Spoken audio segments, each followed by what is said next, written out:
Our guest today on Personally Speaking is Congressman Lee Zeldin. Represents a congressional district in New York State, a popular guy who's now running for governor of New York. Please stay with us.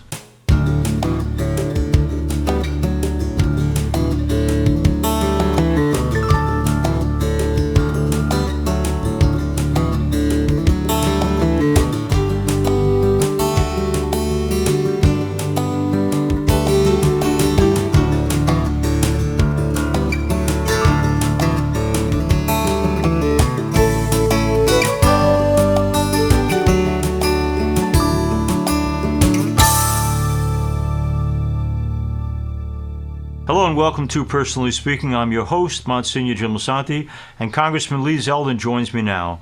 Congressman Zeldin has represented New York's first congressional district since 2015, and he's running for governor of New York. Congressman Zeldin has received the endorsement from the New York State Republican Party. He faces a Republican primary challenge later this month. Congressman Zeldin is an Army veteran and served as a military intelligence officer as well as a prosecutor and military magistrate. He was deployed to Iraq in 2006 and still serves in the Army Reserves as a lieutenant colonel. Congressman Zeldin is married to Diana, and together they're the parents of twin daughters, Ariana and Michaela. He's here with us to talk today about why he's running for governor of New York and the issues and values that matter the most to him. Joining me now, I'm so pleased to welcome to Personally Speaking, Congressman Lee Zeldin. We're here with Congressman Lee Zeldin, who has been a guest on our program before. Congressman, I'm delighted to have you on. I'm also delighted to hear that you're running for governor in New York. But my to me, obvious question is this. We've got a pretty certain situation where by November, the Democrats, after going through horrible rise in inflation and all sorts of mismanagement of every kind and way behind in the polls, it's very, very likely that the Congress is going to switch teams and become dominated by the majority of Republicans. You are from a district that is good for you. They love you out there. They've reelected you time and time again. Why, when your party is about to, I think, take over Congress, take the risk of running in this crazy one-party state of New York for governor? Why do you want to do that? Well, I feel like we're battling for the heart and soul of our country. We're also battling for the heart and soul of our state right now. And this is bigger than me, all of this. What we're discussing here as far as the balance of power in Washington and the need for us to be tackling a lot of whether it's crime and public safety, the economy, freedom, borders, a lot of really important substantive issues that I believe are going in the wrong direction in DC. Right now up in Albany, here in New York, we're leading the whole country in population loss. People are leaving the state because they're struggling to afford to survive here. They don't feel safe in New York. Parents concerned about the quality of education for their kids, individuals who feel like the government is being restrictive. They want to live life freer, and they're heading elsewhere. So I believe that it was very important, and it is very important for all of us to do everything in our power, not just to be involved in these races for the House and the Senate across America, but right here at home, these statewide races, because we have one-party Democratic rule. I don't like the direction of the state. I feel like this isn't rock bottom. It could get worse if we don't do our part to change things. Congressman, I have the joy of celebrating the weddings of so many couples, hundreds every year. And I mention that because when I say to them in my meeting with the young couples who are engaged, where will you live after the marriage? I'm hearing South Carolina, North Carolina, Georgia, Florida, Arizona, any place but New York. And the answer is always for the same reason. It's too darn expensive to live in New York. In light of the welfare state that we have right now, which is killing us tax-wise, what can you practically do to make it more affordable to live in New York? Well, we have to bring the spending under control. When I was in the state Senate for all 4 years, there was a self-imposed 2% spending cap.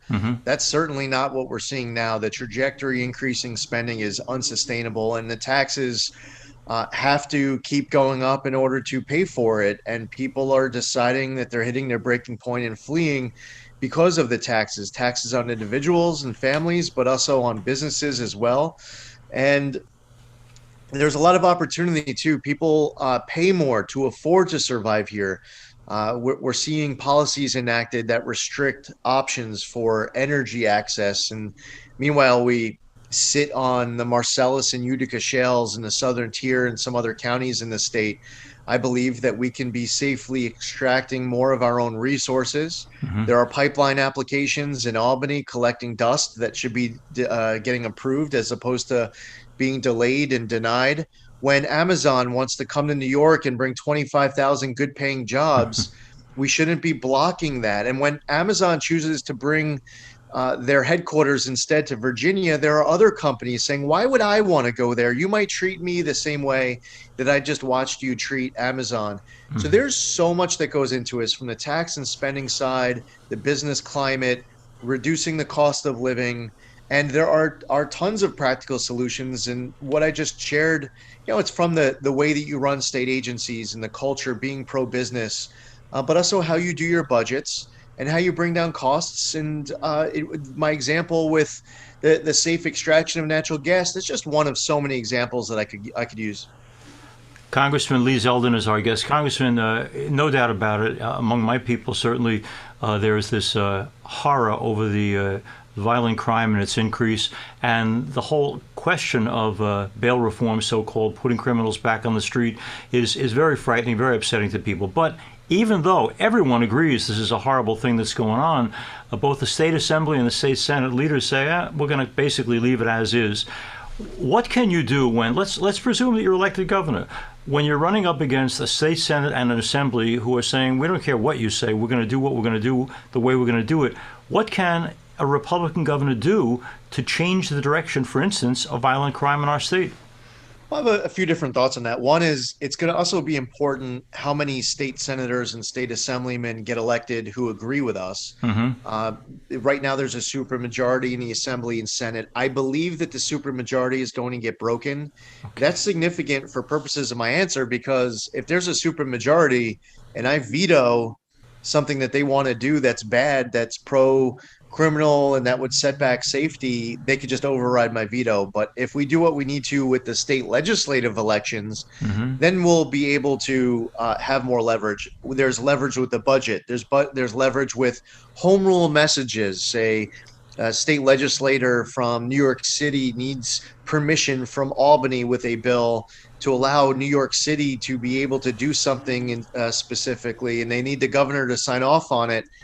Well, we can have a meeting about some of the bills that you want me to sign off on. But as we're having this meeting, let's talk about some of these other bills that are collecting dust right now and not being debated and considered. Using your soapbox, going into districts for press Mm-hmm. conferences and rallies and bringing earned media, informing voters, getting them more engaged, more active, moving public opinion. That's all part of this too. So there are many different leverage points with the strategy of what to do over the first half of 2023, not just on day one or the first few months, but really that first session, and ultimately the biggest variable aside from the governor's race and deciding that election is also what the voters of New York choose in paying attention to and getting involved in their races for New York State Assembly and New York State Senate. For those around the country and the world who watch a program, listen to a program like this, Congressman Zeldin, aside from being in Congress and the state senate in New York, before that had the privilege of being in the armed forces and serving in Iraq. In terms of the values that you have, Congressman, what did the time serving abroad, especially in Iraq, what did it do to make you the man that you are? A lot of who I am, what I am, is from my military upbringing. Mm-hmm. In a way, it started when I was a little kid. My uncle was in the Marine Corps, and I learned values from watching him and others serve. We see that with others in our country. We look up to parents and grandparents who served in World War II in Korea and Vietnam. I signed up for Army ROTC. I learned a lot about leadership. The acronym for the 7 Army values is leadership: loyalty, duty, respect, selfless service, honor, integrity, personal courage. These aren't just words. We live them every day, whether we're in uniform or not, on duty or off.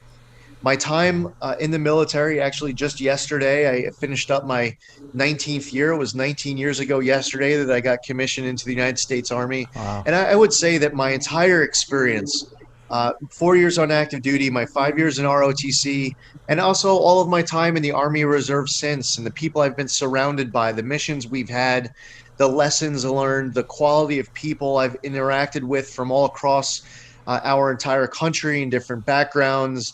There's just so much positivity. Yeah. There's so much inspiration that I've gotten that I find it very much and very well informing my approach towards government. When I got elected to Congress, it was a very different reality today than it was as far as the number of veterans serving in Congress, say Hmm. after World War II. It was almost 100%. After Vietnam, it was over three quarters. Now Wow. that number is less than 1 in 5. And the Okay. veteran experience, it does inform you and I believe make you a better elected official. And I would encourage any veteran out there who's thinking about continued public service to consider stepping up and running for office. Congressman Lee Zeldin is our guest. Congressman, you are also a husband and a dad. Public service, while it can be viewed by some people as somehow glorious, is actually a great sacrifice for many people, especially in family, to give up their dad and their husband to public service. I'm just wondering, how did your kids and your wife react to no longer just offering to represent a district on Long Island, one congressional district, but to basically be responsible for this huge and immense and challenging New York State? Were they on board, and how in the world do they see family life and public service serving each other side by side? Well, similarly to what you do, or what I was just talking about with the military, it applies to Mm-hmm. law enforcement and firefighters and EMTs and teachers and healthcare workers and more. When one person in the family serves, the Yeah. whole family is serving. Yeah. And for my family, it's not just that I am all in with this campaign. My family is all in, and they were Wow. involved in the decision, and there were a lot of discussions, and I try to involve them as much as possible. They're certainly invested in it. They have Mm. been through many campaigns in the past. Even though this is a new race, to a certain extent, they knew what they were signing up for.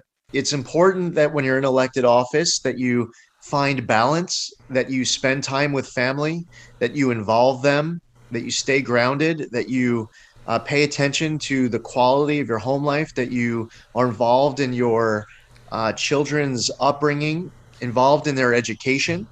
And I would say it's important to stay healthy, to eat right, to exercise. You just have to find the right personal balance to be able to serve. And that's regardless of whether it's if you're a leader in the faith community, or you're in the military, or you're serving an elected office.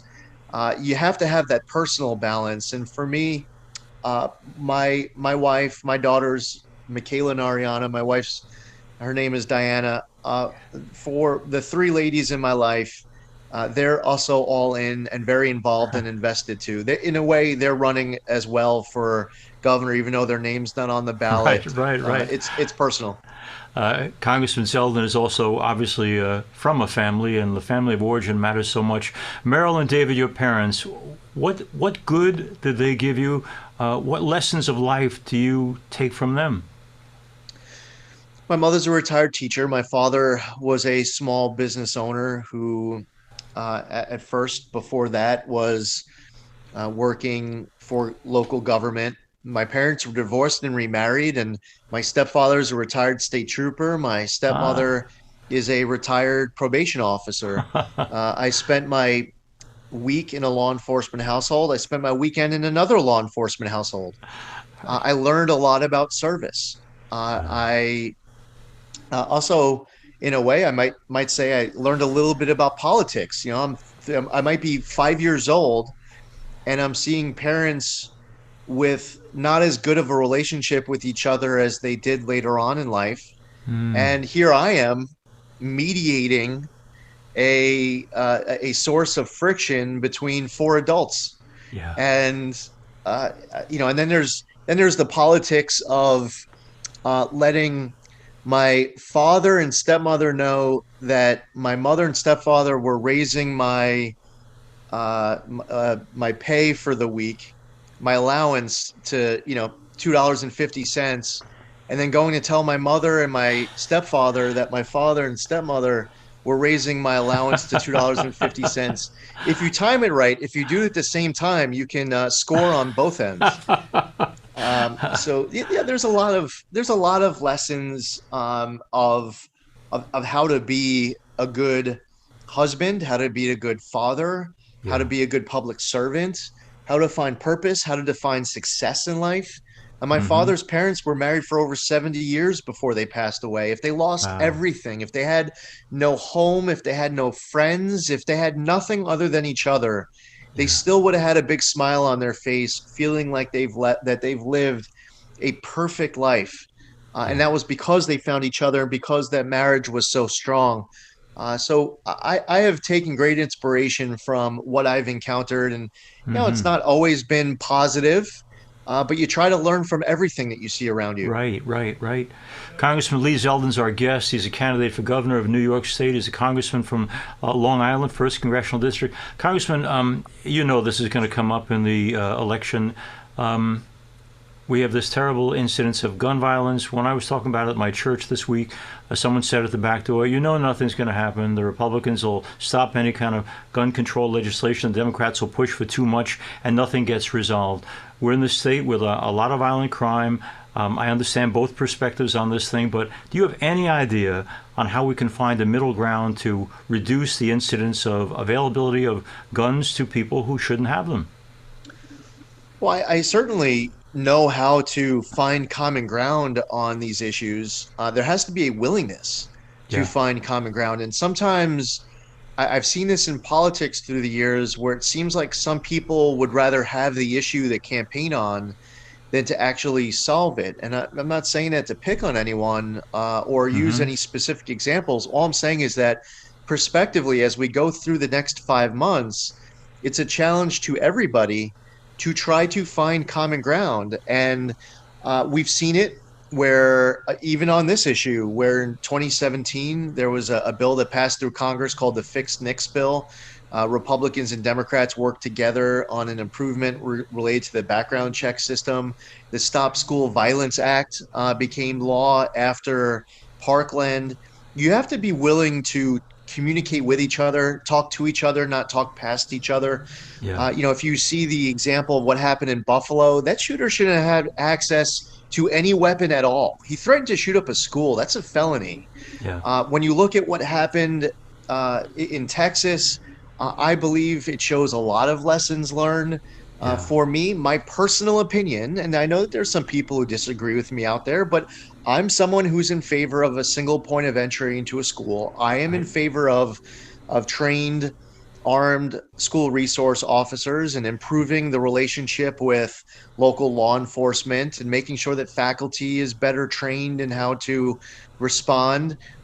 There's a lot that we can find common ground on. I will say that injected into this debate are people who I believe don't want to find any common ground. And I Mm-hmm. also feel like injected into this debate are some people who are trying to use the incident incidents as an Yeah. opportunity to pass legislation that has nothing at all to do with the fact pattern of what we witnessed. And sometimes these bills are not well drafted. Maybe you put a Mm. good name on it, but there's just a flaw in how it's written. And just to give you one small example with regards to wherever anyone stands on the SAFE Act, and I don't support the SAFE Act that is the law in New York. Others who are listening might be the strongest supporter out there. Mm-hmm. But one of the concerns that we had was that if you passed it, that you'd be targeting law-abiding citizens. We said that only law-abiding citizens would care. If you're a criminal, you can go out and legally obtain a rifle and then just modify it. The way Mm. the law was written, if you add a single feature to the rifle, a muzzle compressor, a flash suppressor, a pistol grip, a thumb grip, a collapsible buttstock, it didn't make the firearm more lethal. It made it look scarier. It might make it look more like a military rifle, but that didn't change the lethality of it. But by adding a single feature to it, New York state law says it's an assault rifle. Mm-hmm. And we said, listen, there's a problem because this is what's going to happen if you're a criminal. And that's actually what happened here, yeah, with regards to the Buffalo shooting. And I say that just to add, even if it's one party Democrat rule and they can pass whatever they want without even having Republican votes, I think it's helpful to engage with Republicans who understand the issue, Hmm. because even if you don't get their vote at the end of the day, on the merit, they might have a really good point that should be considered to improve the law. And unfortunately, we're not seeing that in certain situations, like in New York, where I think with the one-party supermajority that exists in the Assembly and Senate, we're about to see a bunch of bills passed without any Republican input, and I think that's a missed opportunity. Congressman Lee Zeldin is our guest. Congressman, you know that as the nominee of the party running for governor, one of the ways in which they're going to attack you is they're going to say, oh, you want to take away a woman's right to choose. Now, you know and I know that New York State is already the capital of abortion in this country, inviting people from around the country to come have their abortions here, full 9-month right to abortion, state funding for abortion, and now Governor Hochul, insane in my mind, especially embarrassing as a Catholic woman, says let's find another $35 million in the state budget to pay for other people's abortions, especially if they come from out of state. What I'm getting at is how much abortion is enough? I mean, when I hear Albany under the supermajority talking about how can we create more opportunities for abortion, it sounds insane. It sounds outrageous. And I'm just wondering, do you have any insight into why, when there's so much abortion already, there are districts in New York State where abortions outnumber live births? Why this insanity embrace of more abortion, more termination of unborn children, not a whole lot of money at all for working on placing kids for adoption instead? What feeds this insanity on the other side of the aisle? There have been times where there have been debates between people who consider themselves to be pro-life and other people who consider themselves to be pro-choice. Yeah. And what's happening right now with the levers of power is that you have people making these decisions who are it's beyond self-describing as pro-choice. They're actually pro-abortion. Yeah. And they're concerned about an upcoming Democratic Party primary, and they really want to get the endorsement of Planned Parenthood or NARAL, and they fill out the questionnaire and they want 100% score. And by filling out this survey to get their 100%, they're signing up for positions that actually a lot of people who consider themselves to be pro-choice Right. disagree with. So I'm pro-life, and Yeah. there are people out there who consider themselves to be pro-choice who are against late-term partial birth abortions. They're against non-doctors performing abortion. They're in favor of parental consent. They're in favor of informed consent. They feel like the state should be doing more to promote adoption. Hmm. There's a long list of items that even people who consider themselves to be pro-choice Yeah. identify with our position. Now, the reality is that if the draft opinion of the Supreme Court became the final decision issued by these Right. justices, the law today in New York is exactly the same as when we wake up the day after that draft decision becomes final. Right. So when we hear from anybody in government who's trying to make it seem like the world is just going to collapse by that Supreme Court decision, and then all of a sudden abortion is just instantly banned in New York, it's just so intellectually dishonest. And they're trying to scare people. Congressman, I'm going to let you go in a moment. My last question would be this. Some people look around at our country and our state, and they're overwhelmed with the challenges that we face, and they almost seem hopeless. The one thing about you that is striking to me in a very Frank Capra-esque way is you seem to be a man of enormous hope, and you see the possibility where other people want to throw up their hands. Where is that in you, that sense of, I'm not giving up on anything, we can do better, and I'm a man of hope? How come? If you aren't filled with hope and ideas and energy, and if you don't love our country, if you don't believe in what America is and what it stands for, if you don't want to do your part to improve the world around you and understand that there are causes greater than oneself, don't run for office, please. Stay Yeah. away from elected office, stay away from power. For me, I believe that public service is about serving the public. There are other people who believe that public service is about being served by the public. Right. People don't want to be ruled by government. They want to be in charge of their government. Law-abiding citizens want to feel safe on their streets. They want their kids to have a quality education in our schools. And it's just unfortunately not the direction that we're heading right now. I believe that the solutions to our challenges are actually quite obvious. I believe that they're easy. This isn't a complicated moment where no one knows what to do. We know exactly what needs to get done. We just need the opportunity to do it. And I believe that our state and our country can be heading in a better direction than they're heading right now. I want to thank Congressman Lee Zeldin for being with us on Personally Speaking. He's done an amazing job in his own district as a congressman. In many, many ways, everyone agrees that if he wanted to run again, he could have been elected again and again. He's taking a great risk at personal sacrifice in a one-party state that's not his party to try to run for governor and to make a difference for the good. He is truly, for me, one of those examples of a profile in courage. I'm so glad that people like Lee Zeldin are in public service and recognize that the job of being in public service is to serve the public. Congressman, thank you for being a man of hope and for the sacrifices you've made and will continue to make. And thank you again for being with us. Thank you. It is an honor to be on with you. This program is made possible in part and sponsored by Bullion Shark, a leading rare coin dealer. Do you remember the Bible story of the widow's mite? The widow's mite coin is the type of coin that's circulated in the Holy Land and is mentioned twice in the Bible.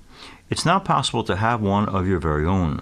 Bullion Shark, a well-known rare coin dealer, has a limited supply of these biblical coins, and each coin has been professionally certified. You can buy one or more of these rare coins for just $99 each. While supplies last, their number is 1-888-355-1587, and their website is www.bullionsharks.com. This 2,000-year-old unique coin is a piece of biblical history that also makes a perfect gift. Each coin comes with NGC certification to guarantee authenticity and a story card detailing the story behind the piece. You can own a piece of the biblical story that can be passed along to family members for generations to come. Once again, Bullion Shark's number is 1-888-355-1587, and their website is www.bullionsharks.com. What a great opportunity to own or to give as a gift the very coin mentioned in the Bible. As we end today's program, I want to thank you all for being with us. If you need to reach me, you can reach me at personallyspeakingpodcast@gmail.com. If you want to watch this show or other shows in the past, go to YouTube and search under Personally Speaking with Msgr Jim Lisante. Please don't forget to click like and subscribe. I'm privileged to serve as host and executive producer, Personally Speaking. Our producer is Lisa Jandovitz. Thanks so much for joining us. We'll be with you again next time on Personally Speaking.